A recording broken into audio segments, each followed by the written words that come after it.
अस्सलाम वालेकुम student. Chemical bonding के बारे में हम पढ़ रहे थे। तो केमिकल बॉन्डिंग क्या होती है? जब इलेक्ट्रॉन की वजह से जो एक एटम दूसरे एटम के साथ मिलकर कोई मॉलिक्यूल बनाता है या कोई कंपाउंड बनाता है तो उसको हम केमिकल बॉन्ड कहते हैं। और कब में एक एटम दूसरे एटम के साथ मिलता है? जब वो अपना डुप्लेट या ऑक्टेट रूल कंप्लीट करता है। और टाइप्स ऑफ केमिकल बॉन्डिंग में मैंने आपको बताया था आयनिक कोवलेंट, डेटिव कोवलेंट या कोऑर्डिनेट कोवलेंट या मेटालिक बॉन्डिंग हमने पढ़ा है। इसमें सबसे पहले आयनिक बॉन्ड है। आयनिक बॉन्ड जैसे कि नाम से ज़ाहिर है आयन के मिलने से बनता है, ठीक है।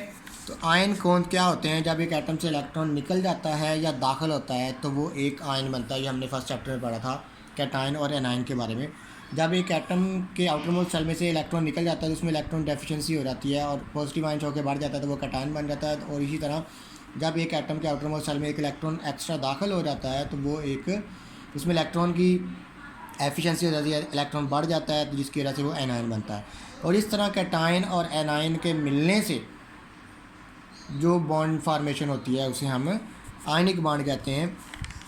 ग्रुप 1 और 2 वाले जो हैं वो इनके आउटर मोस्ट सेल में इलेक्ट्रॉन डेफिशिएंसी होती है। और 15 और 17 वाले हैं टेंडेंसी टू एक्सेप्ट इलेक्ट्रॉन, ये इलेक्ट्रॉन को रिसीव कर सकते हैं। ग्रुप 1 और 2 वाले ये tendency to lose their electron.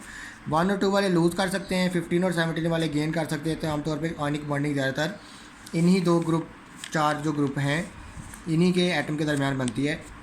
जैसे कि यहाँ पे आपको नज़र आ रहा है कि सोडियम आयन है, इसकी electronic configuration 11 1s2 2s2 2p6 3s1। Outermost shell में एक इलेक्ट्रॉन है जो इजीली लॉस किया जा सकता है। इस तरह क्लोरीन है 1s2 2s2 2p6 3s2 3p5। Outer most shell में 7 इलेक्ट्रॉन है। ये डुप्लेट रूल के अकॉर्डिंग एक इलेक्ट्रॉन ईजिली दे लेगा और ये ऑक्टेट रूल के अकॉर्डिंग ईजिली एक इलेक्ट्रॉन रिसीव कर लेगा। तो सोडियम का जो एक इलेक्ट्रॉन है ये चला जाएगा क्लोरीन के पास, सोडियम के ऊपर आ जाएगा पॉजिटिव चार्ज और क्लोरीन के ऊपर आ जाएगा नेगेटिव चार्ज। इसी तरह ये देखिए यहाँ पे जैसे आपको नज़र आ रहा है तो इसके पास नियोन की इलेक्ट्रॉनिक कन्फिगरेशन आ जाएगी, इसके पास आर्गोन की इलेक्ट्रॉनिक कन्फिगरेशन आएगी। तो ये सोडियम और ये क्लोरीन आयन, ठीक है, ये आपस में मिलेंगे तो ये NaCl बॉन्ड बनाएंगे। मतलब है कि इलेक्ट्रोनेगेटिविटी और इलेक्ट्रोपॉजिटिविटी बढ़ जाएगी जिसके नतीजे में जो बॉन्ड बनेगा वो आयनिक बॉन्ड बनेगा। इसी तरह अगर कोवलेंट बॉन्ड की बात करें तो इसमें आयनिक बॉन्ड में क्या हो रहा है कि इलेक्ट्रॉन की डेफिशिएंसी या एफिशिएंसी की वजह से, इलेक्ट्रॉन के कम या ज़्यादा होने की वजह से जो आयन शेयर कर रहे हैं अपने आप को, आयनिक बॉन्ड कहला रहा है। लेकिन अगर एक एटम के आउटर मोस्ट सेल में जैसे यहाँ पे लिखा हुआ है element of group 13 to group 17 when allowed to react with each other they form a chemical bond by mutual sharing of their valence electron. मतलब यहाँ पे तो एक ज़्यादा था और एक कम था, इनमें 2 या 2 से ज़्यादा कम या ज़्यादा हो सकते हैं तो इनके दरमियान इलेक्ट्रॉन की शेयरिंग होती है, ठीक है। और इलेक्ट्रॉन की म्यूचुअल शेयरिंग से जो बॉन्ड फॉर्मेशन होती है उसे हम कोवलेंट बॉन्ड कहते हैं। एक इलेक्ट्रॉन एक एटम से आएगा, दूसरा इलेक्ट्रॉन दूसरे एटम से आएगा, ठीक है।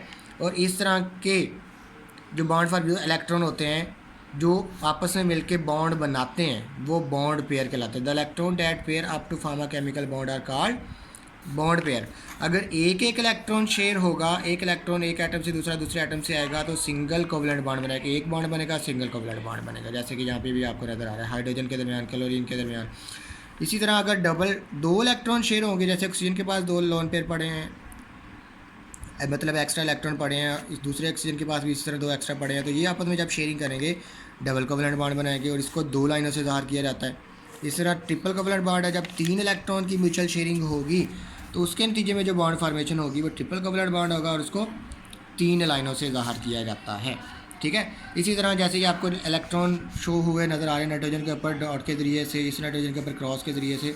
तो इस तरह इलेक्ट्रॉनिक कन्फिगरेशन को किसी भी एटम के इर्द गिर्द डॉट या क्रॉसेस के ज़रिए से मेंशन करना लिवर स्ट्रक्चर डायग्राम कहलाता है। ये बहुत इंपॉर्टेंट शॉर्ट क्वेश्चन के तौर पे आता है। लिवर स्ट्रक्चर डायग्राम कहते हैं कि एटम के इर्द गिर्द इलेक्ट्रॉन को डॉट या क्रॉस के ज़रिए से ज़ाहिर किया जाता है, उसे लिवर स्ट्रक्चर डायग्राम कहते हैं।